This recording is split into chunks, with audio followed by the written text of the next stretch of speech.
Today featuring one word, picanha.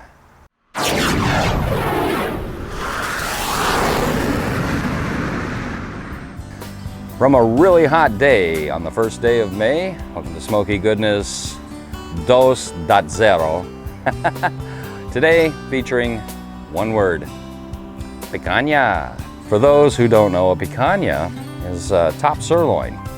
As a matter of fact, it sits at the very tip top of the sirloin, the muscle grouping known as the sirloin. And as a result of its location on the animal, the top of the sirloin up there by the backbone, a picanha is a very, very tender piece of meat. Kind of like a tri-tip, but not quite. I'm going somewhere with that, but I'll explain in a later video where I'm going with that. So anyway, I say, let's get going. And this is typically how you'll find your picanha at the store.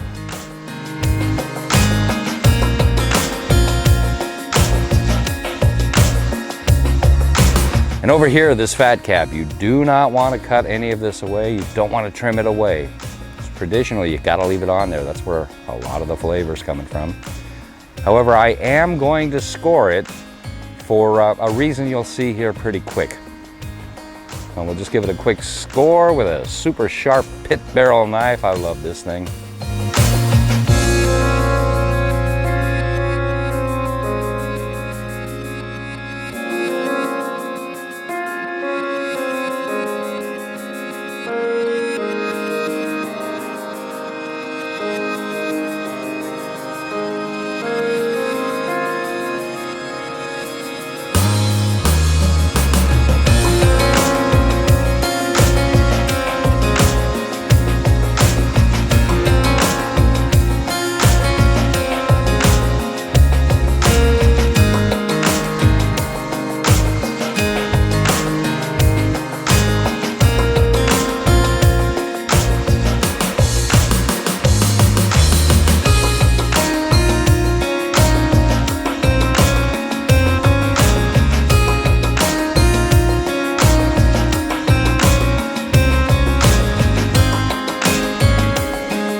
Let's get out to the grill. Everything begins with a single flame, and it will continue with a single flame, but one that'll kind of evolve into a very hot flame. Okay, I'm using, as usual, Jealous Devil lump charcoal in here, but you may notice something that resembles moon regolith on top of it. That powdery crap is royal oak. I just want to get rid of what I have left of it. I'll probably never buy it again. I won't buy it again. I just don't like royal oak charcoal. It's always like that. It's either huge chunks that you have to break up. You know, I have to do that sometimes with Jealous Devil, but not often. Or it's moon regolith. It's a powder. It's talcum powder. I just don't get it. Not a fan of royal oak charcoal. I said it, I stand by it, and I'll probably get drugged through the coals for it.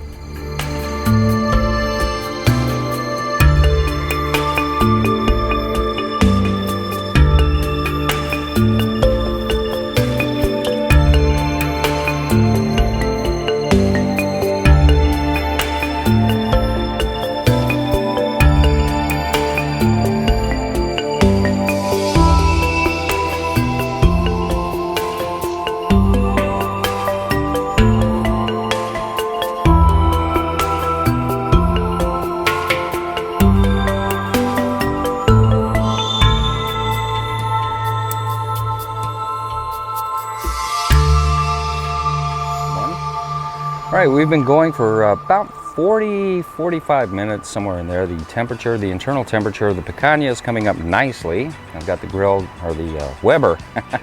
This is the grill dome. Got the Weber dialed in perfectly at 125 degrees. And like I mentioned, the picanha is getting close, so, to the internal temperature I want. So, this, as they say all over YouTube, is where the magic begins. Because here in the grill dome, I have 3, I think. Yeah, there are 3 of those paraffin wax cubes.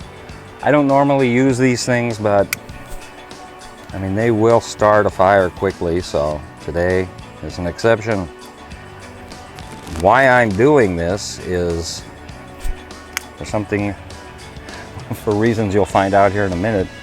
We're gonna do a final sear. The magic of a picanha is the final sear. It's not a picanha unless you do this final sear. The grill dome will reach surface of the sun temperatures, which is what you want for this. Stick around, it's gonna be great. All right, we're about an hour and 15 minutes into this. I'm getting really close to my target temperature here in the Weber for this picanha. Don't want to, I don't want to overcook it. All I'm doing right now is waiting for the grill dome to reach surface of the sun temperatures, which shouldn't take too much longer. But like I said, I don't want to go overboard on this, so I'm going to shut it down just for a moment. Okay, time for the magic. Just about, not quite, just about done. Hey, listen, we've done this before. I'm doing it again. It's been 7 or 8 years since I've done this. Did this for a steak Florentine video way back at the old place. And I'm gonna do it again. This is the Weber One Touch Series System Sear grate. And it fits perfectly in the grill dome on the deflector holder, plate, shield thing, whatever that's called. I'm just gonna let this get screaming hot. We're gonna finish the picanha with a rip-roaring, raging final sear here in the grill dome. That's what a picanha is. Final sear. It's not really a picanha if you don't do a rip-roaring hot, screaming hot final sear on it. So, all right, we'll be back. All right, it's time now for the magic. Oh yeah, just what the doctor ordered.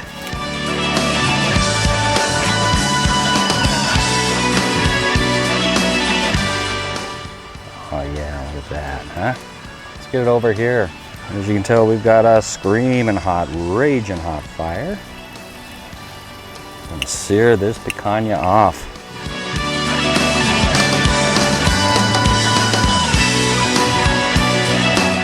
All right, let this sear for about a minute. Let's flip it over and do the other side. I may do a double sear on this, just because, I can.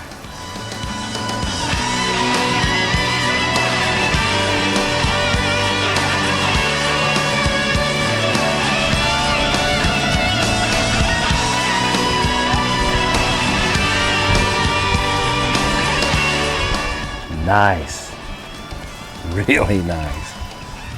This, ladies and gentlemen, is what I meant by surface of the sun. Oh yeah. Oh yeah. Oh, that looks so good. Just gonna give it a real quick sear here, just to finish it off. Yes, maybe on the sides, on the end. Make sure you're wearing your good old-fashioned heat-resistant pit barrel gloves if you have them for this. All right, I say this is ready. Let's get it inside, cut it up after a rest. It'll be good.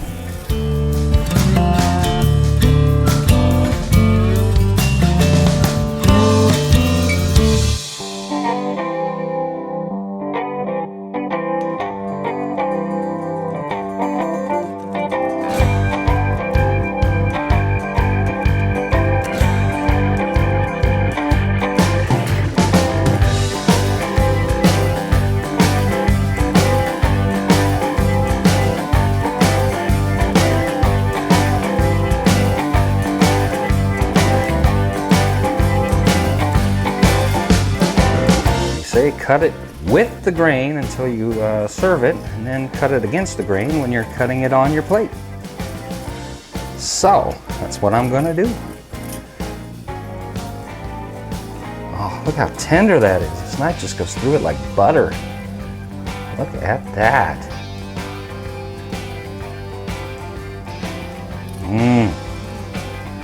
I'd say this is perfect. Yeah. See this piece? Pitmaster privilege. Oh man, look at that. That's for the pitmaster right there. That would be me.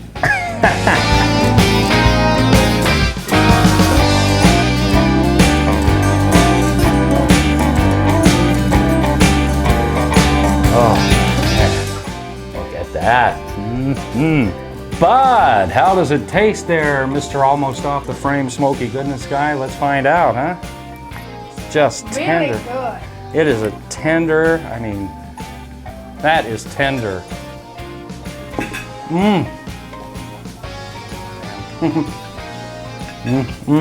Don't you wish you had this? Really good. Perfect. I'll tell you what. I like the salt. Yeah.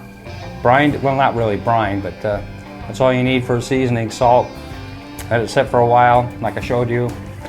I was at the store the other day, buying some, you know, essential stuff. And I thought I'd go past the meat aisle, right? So I go to the meat aisle, everything's gone. Bacon, everything. Bison, no ground beef, nothing. No steaks, except 3 or 4 picanhas. I said, what? Picanhas? Huh? Picanha? Pacanha, yeah. Actually, it's a top sirloin. But I guess... I think this is better than ribeye. What do you think, boy? Seal of approval. All right, we'll see you next time. Got something special coming up next. Actually, the next 2 videos are really special, so stay tuned. All right, thank you.